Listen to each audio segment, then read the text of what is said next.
Muy buenas tardes, nos encontramos en un nuevo programa de Palabras entre Copas, esta vez con Francisco Marín Narinelli. Vamos a hablar acerca de su último libro, Interior con cenizas, un libro de cuentos que comenzaste a escribir en 2015 en base a una pintura de un español, Cristóbal Toral. En base a una pintura se originó el primer cuento, de ahí seguiste con los otros relatos. Sí, lo que pasa es que había iniciado y comenzado un par de relatos hace harto tiempo, algunos que son muy antiguos, otros que eran recientes, y justo tenía la idea de hacer algún libro, pero nunca tuve la idea hasta que vi en internet los cuadros de Cristóbal Toral, un pintor español que tiene más bien su arte tiene que ver con el realismo, con las escenas cotidianas, los dormitorios, las maletas. Entonces me pareció interesante y sentí que esa imagen reflejaba un poco algunos cuentos que estaba escribiendo y otros que tenía en mente escribir. Entonces esta pintura fue como el hito que marcó y fundió, digamos, el nacimiento de este libro como tal. Claro, porque muchos de los relatos del libro son de la vida cotidiana de las personas, donde se deja ver un poco la frustración frente al sistema de no poder realizar las cosas que uno quiere en cierta forma. Sí, o sea, yo siento que este libro es algo así como un bestiario social que refleja un poco, digamos, cómo, digamos, sobre todo los habitantes de Santiago, sobre todo los habitantes de las grandes urbes, se enfrentan a un sistema que muchas veces los va presionando hasta llegar a los límites, digamos, a los límites éticos, a los límites, digamos, de la moral. Sentí que muchos de estos personajes se enfrentan también a la locura, al caos, a la perversión, a situarse, digamos, en un punto de quiebre, algo así como personajes rotos. Ese es como el concepto que creo que engloba. Personajes que en cierta forma también están siendo modelados también por este modelo social que tenemos. Ahora, en una entrevista que diste, decías de que siente una cercanía con personajes, abro comillas, personajes muchas veces rotos, caídos, que develan su fragilidad y su propia perversión, como decía recientemente. Me acomoda ese realismo, un realismo sucio y duro que no es más que el reflejo de nuestros propios dramas neoliberales como sujetos y como sociedad. Ese realismo sucio, chilensis, entre comillas, no es al estilo Bukowski, ¿no? Es como más cercano a un realismo de Manuel Rojas que de Tobias Wolff, por ejemplo. Sí, siento que, bueno, ahí... Porque uno se puede confundir con ese realismo, claro, sucio. No, lo sucio en el sentido de cómo actúan los personajes más allá de la modo en que está escrito el libro. De hecho, el libro tiene hay muchos trazos surrealistas, con un lenguaje que me gusta bien cuidado desde el punto de vista de la atmósfera que sugiere, digamos, en cierta forma jugando un poco con los límites de lo que es permitido, de lo que es moralmente aceptado, digamos. Entonces, sucio tiene que ver más bien con la temática que aborda y no tanto por el estilo que ocupa, digamos, el libro en cuanto a escritura. Ahora, esa temática que aborda el libro, de ese realismo, ¿encuentras que es muy necesario en nuestra sociedad actual? Yo siento que la literatura tiene, digamos, en cierta forma refleja lo que somos, refleja cierto contexto epocales y de cierta forma hoy en día necesitamos, siento yo, creo, humildemente, que estar en permanente diálogo con las producciones culturales, ya sea literatura, ya sea obras de arte, para en cierta forma lograr este efecto de reflejo. Vivimos a veces la sociedad de la anestesia, del consumo, de la vitrina barata, de la televisión, del internet, donde no somos capaces de pensar nuestros propios actos, como que actuamos de una manera muy automática y muchas veces dañando a las personas que nos rodean, sin darnos cuenta que también de cierta forma reflejamos un modo de vivir, un modo de ser, un modo donde la economía, donde la sociedad de mercado prima por sobre la ética y sobre también el hacer público, y eso obviamente quería reflejarlo a nivel, por ejemplo, de las relaciones interpersonales, del ámbito, esta imagen de la portada, este ámbito del dormitorio, esta cosa de lo que pasa tras bambalinas, digamos, de cierta forma. Claro, te lo preguntaba porque hay como una especie de crítica donde se señala de que hay una estética en la literatura como muy superficial, muy light. Entonces, por eso te lo preguntaba. Sí.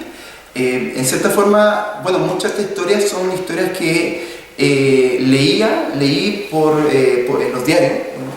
Soy periodista, entonces esta cosa de estar siempre buscando historias también tiene que ver con la realidad. Y muchas historias me parecían interesantes de poder contar desde la ficción y que de cierta forma reflejaran un poco la forma en que actuamos.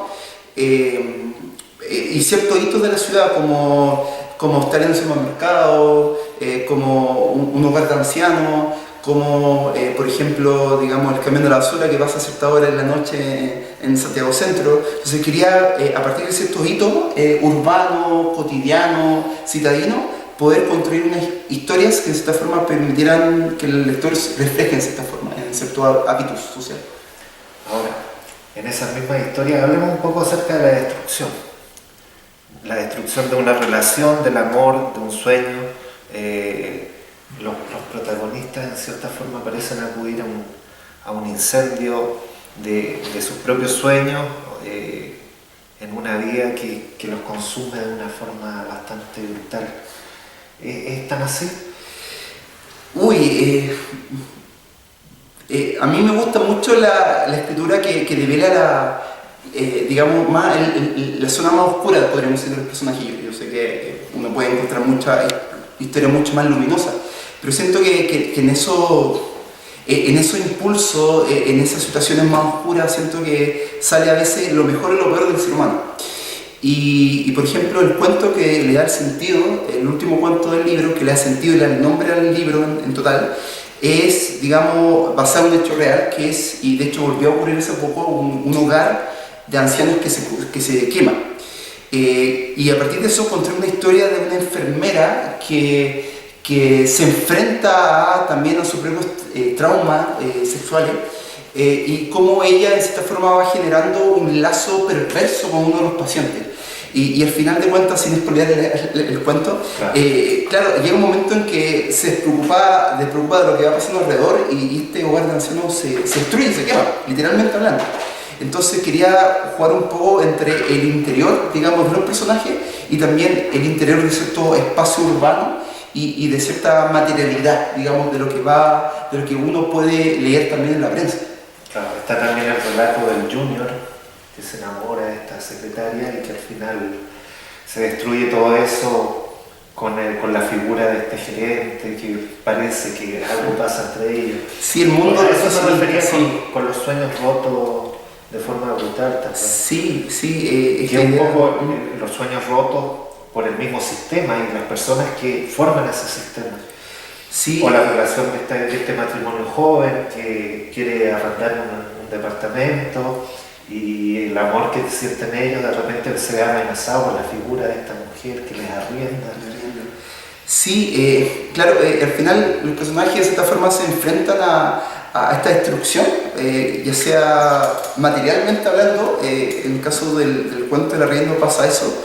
Estos dos personajes que harán lo imposible, si tienen que mentir, si tienen que hacer algo no permitido para conservar ese arriendo, porque lamentablemente sabemos que vivir en una ciudad como Santiago es muy caro y los arriendos están cada vez más caros. Entonces, ¿cómo la subsistencia de una familia depende de un arriendo?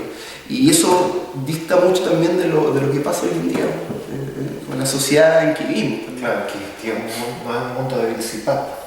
Para nada. Es un mundo una sociedad bastante cruel, perversa en cierta forma, que el mismo sistema nos hace perversos a nosotros mismos, o sea, nos lleva por un cauce donde se dan esas perversiones y esa destrucción de los anhelos que tenemos. En eso me refiero de que hay una destrucción simbólica. Hay una expresión, Foucault, que decía, una cita que decía Alan Poe, que decía la perversión es uno de los impulsos más primordiales del corazón humano. Lo decía en el Gato Negro.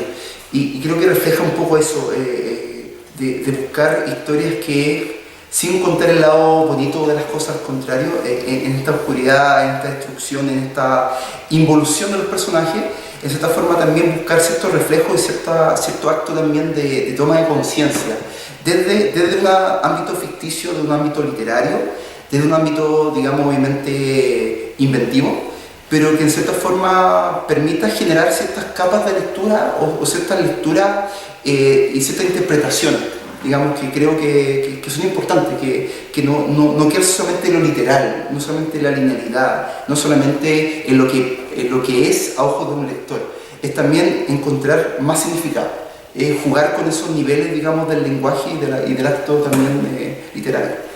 Bueno, algunos de esos significados son, entre comillas, estos dramas neoliberales. ¿Cuáles son esos dramas neoliberales, los principales a tu juicio, y tienen mucha importancia en este libro?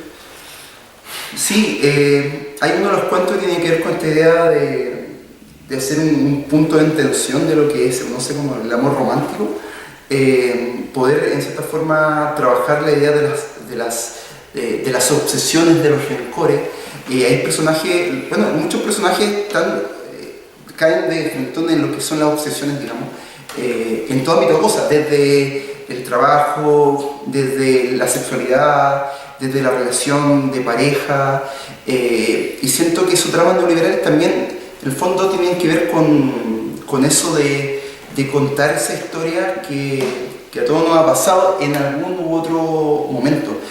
Cómo la cultura, cómo todo lo que nosotros pensamos como el amor, el deseo, la obsesión, el conservar un arriendo, el tratar de salir con, no sé, pues, el junior tratar de se enamora de la secretaria del jefe, o el cuento que da inicio a estos relatos, que es un oficinista también que pasa su vida pensando e inventando esa historia, y una de ellas, esa historia, entroniza con una personaje que está en el psiquiátrico. Quería jugar un poco con estas tensiones, digamos, de la vida cotidiana, que uno cree que son muy transparentes, pero que en realidad reflejan algo que no es natural, que tiene que ver también con una forma de vida, una urbanidad que está atravesada también por la lógica del mercado. Ahora, ¿sientes que esta sociedad neoliberal también afecta a la industria cultural, la literatura, la crítica, los medios?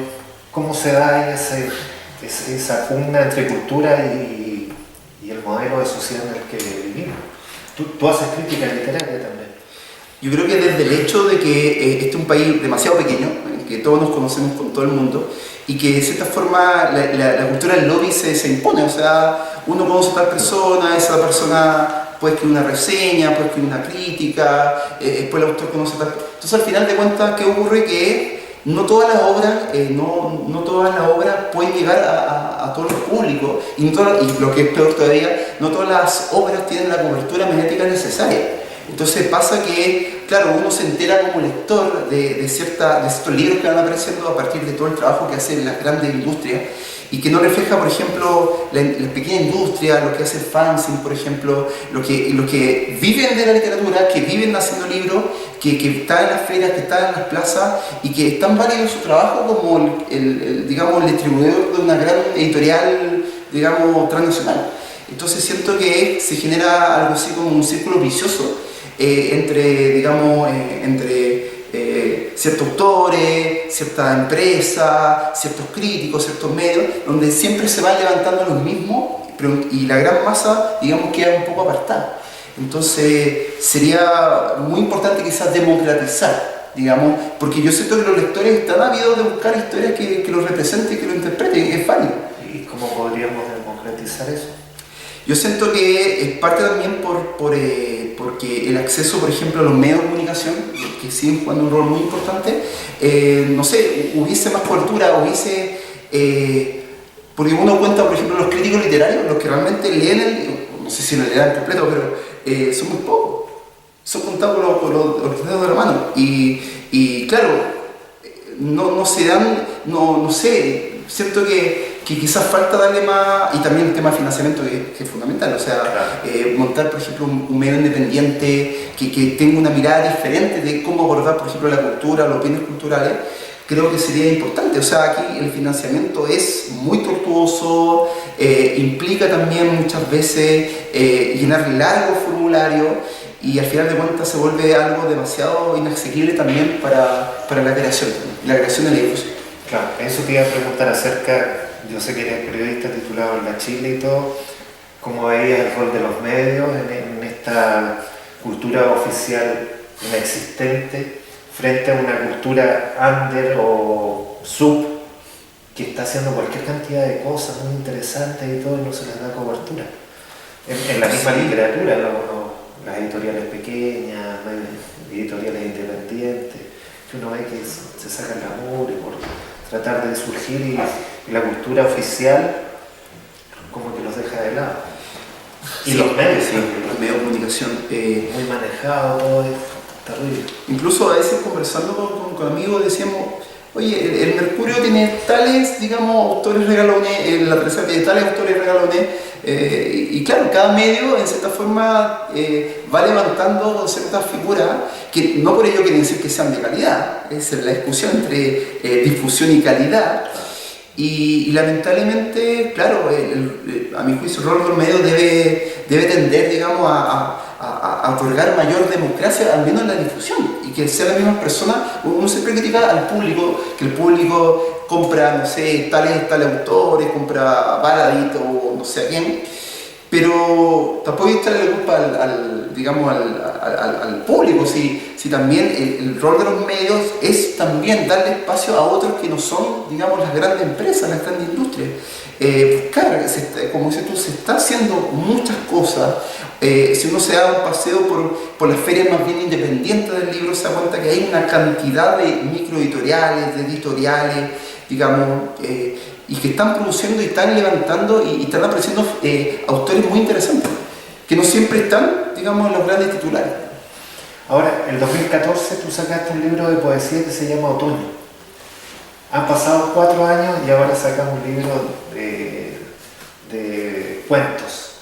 ¿Cómo fue ese paso? ¿Qué sucedió ahí? ¿Quisiste explorar nuevas formas de escritura? ¿Siempre mantienes esa idea de escribir poesía? Sí, no, a mí siempre me ha gustado la poesía, pero claro, traté siempre de ir buscando nuevos espacios también mixtos o que fueran mezclando.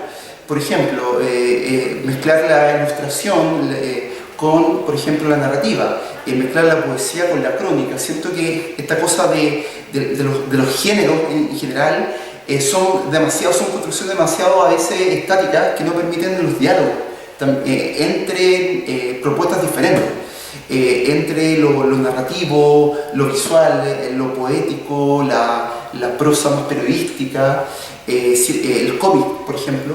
Siento que se puede hacer algo. Uno en el día a día, cuando uno recorre las calles, nunca está pensando, oye, yo soy así. No, uno siempre está bombardeado de información y muchas veces esa información es heteróclita. Entonces, en cierta forma, estas propuestas en fondo es abordar diferentes esferas de interés, en mi caso, que me interesa poder tratar, poder de cierta forma investigar, escribir. Nunca quedarme con algo cerrado en sí mismo, o decir, yo escribo narrativa, o escribo poesía, o soy periodista. No, me gusta siempre ir mezclando e ir más allá de las fronteras establecidas. Porque tú eres muy diverso también.